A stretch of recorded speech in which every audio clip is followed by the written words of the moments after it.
విశాఖ జిల్లా చింతపల్లి మండలం తాజంగిలో ఇద్దరు గిరిజన యువతులపై సామూహిక అత్యాచారం జరిగినట్లు వస్తున్న వార్తలు సంచలనమయ్యాయి.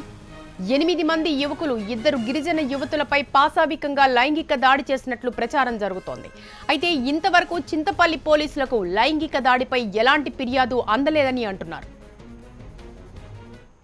ఇక పూర్తి సమాచారం మా ప్రతినిధి అనురాధ అందిస్తారు. అనురాధ, అత్యాచార ఘటనకు సంబంధించి ఇంత దారుణం జరిగిన తర్వాత కూడా పోలీసులకు ఫిర్యాదు అందకపోవడానికి కారణం ఏంటి? అసలు ఈ వార్తకు సంబంధించిన అసలు సమాచారం ఏంటి?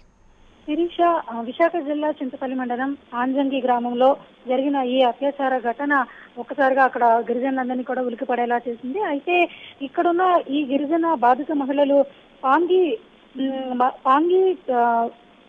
శాంతి మరియు లక్ష్మి అని ఇద్దరు యువతులు కూడా అక్కడ స్థానికంగా జరిగే గిరిజన జాతరకు వీళ్ళు వెళ్ళటం జరిగింది. అక్కడ నుంచి తిరిగి వస్తుండగా వర్షం కురవడంతో ఒక పాఠశాల దగ్గర వీళ్ళు ఆగారు. అయితే వీళ్ళని గమనించిన ఒక 8 మంది యువకులు, అంటే నర్సీపట్నం దాదాపుగా అక్కడ లంబసింగి ప్రాంతానికి చెందిన గిరిజనులుగా ఇప్పటికే గుర్తించడం జరిగింది. వీళ్ళంతా కూడా ఈ గిరిజన యువతలను గుర్తించి పోలీసులుగా వీళ్ళని అక్కడ పరిచయం చేసుకుని, మేము మిమ్మల్ని తీసుకొని వెళ్తాం జాగ్రత్తగా మీ ఊరికి అని చెప్పేసి వాళ్ళు దగ్గరలో ఉన్న నిర్మానుష్య ప్రాంతానికి తీసుకెళ్లడం జరిగింది. అది గమనించిన స్థానిక ఇద్దరు యువకులు కూడా వాళ్ళతో వెంబడించగా వాళ్ళ ఇద్దరు యువకుల్ని కూడా మహేష్ బుజ్జిబాబు అనే ఇద్దరు యువకుల్ని కూడా ఆ 8 మంది యువకులు కూడా గాయపరిచి కొట్టి వాళ్ళని తుపల్లో పడేసి ఈ బాధిత మహిళల మీద అత్యాచారం చేసినట్లుగా అక్కడ సమాచారం అయితే ఉంది. అయితే బాధిత మహిళలు ఎవరు ఇప్పటిదాకా పోలీస్ స్టేషన్ లో ఫిర్యాదు చేయకపోవడం మీద చర్చలు జరుగుతున్నాయి. అయితే ఇప్పుడు కాసేపటి క్రితం మనకు అందిన సమాచారం మేరకు అక్కడున్న స్థానిక గిరిజన నాయకుల సహాయంతో బాధిత మహిళలు పోలీస్ స్టేషన్ చేరుకున్నారు.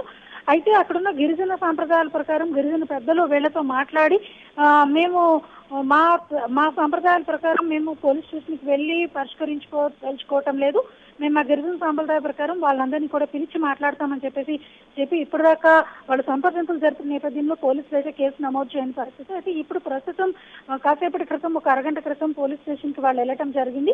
అక్కడున్న గిరిజన నాయకులు వాళ్ళకి అవగాహన కల్పించిన మేరకు పోలీస్ స్టేషన్కి వెళ్ళి బాధిత మహిళలు ఫిర్యాదు చేశారు. దీంతో పోలీసులు కేసు నమోదు చేసి బాధిత మహిళల్ని వైద్య పరీక్షల కోసం హాస్పిటల్కి తరలించే ప్రయత్నంలో ఉన్నారు. అయితే దీని మీద మొత్తంగా అక్కడ చూసినట్టయితే గిరిజన ప్రాంతాల్లో ఈ పూర్తిగా ట్రాన్స్పోర్ట్స్ అవి కూడా లేకపోవడంతో వీళ్ళంతా ఏదైనా బయట పనుల మీద వెళ్ళినప్పుడు తిరిగి కాలినడకన రావాల్సి వస్తుంది. ఆ నేపథ్యంలో కొన్ని ఘటనలు, ఇలాంటి అత్యాచార ఘటనలు అయితేనేమి, వాళ్ళ మీద దాడులు అయితేనేమి జరుగుతున్న సందర్భాలు అయితే మనకు కనిపిస్తూ ఉన్నాయి. దీని మీద అక్కడ ఉన్న గిరిజనులు కూడా పూర్తి స్థాయిలో మాకు భద్రత కల్పించాలని డిమాండ్ చేస్తూ ఉన్నారు. అయితే అనురాధ, మీరు చెప్తున్నారు గిరిజన సాంప్రదాయం ప్రకారం మేము మాట్లాడతామని, కానీ పోలీసులు ఫిర్యాదు అందిన తర్వాత పోలీసుల రియాక్షన్ ఎలా ఉంది? ప్రస్తుతం పోలీసులు అయితే ఇరు పార్టీలని, అంటే ఇరు వర్గాలని కూడా, అటు గిరిజన నాయకుల్ని ఇటు బాధిత మహిళల కుటుంబాలని కూడా కూర్చోపెట్టి మాట్లాడడం జరిగింది. వాళ్ళు మాకు పోలీసుల వెర్షన్ ప్రకారం ఏంటంటే మాకు ఇప్పుడు దాకా రిటర్న్ గా వాళ్ళు ఎవరు కూడా కంప్లైంట్ చేయటం లేదు. ఇది వాళ్ళు ఓరల్ గా చెప్తున్నప్పటికీ కూడా రిటర్న్ కంప్లైంట్ ఉండాల్సిన అవసరం ఉంది చట్టరీత్యా.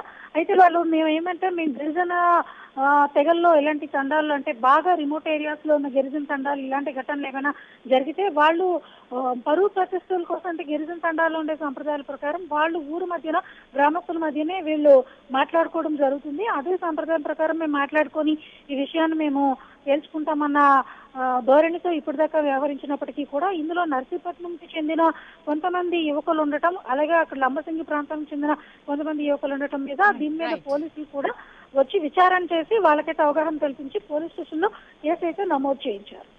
Right, thank you Anuradha.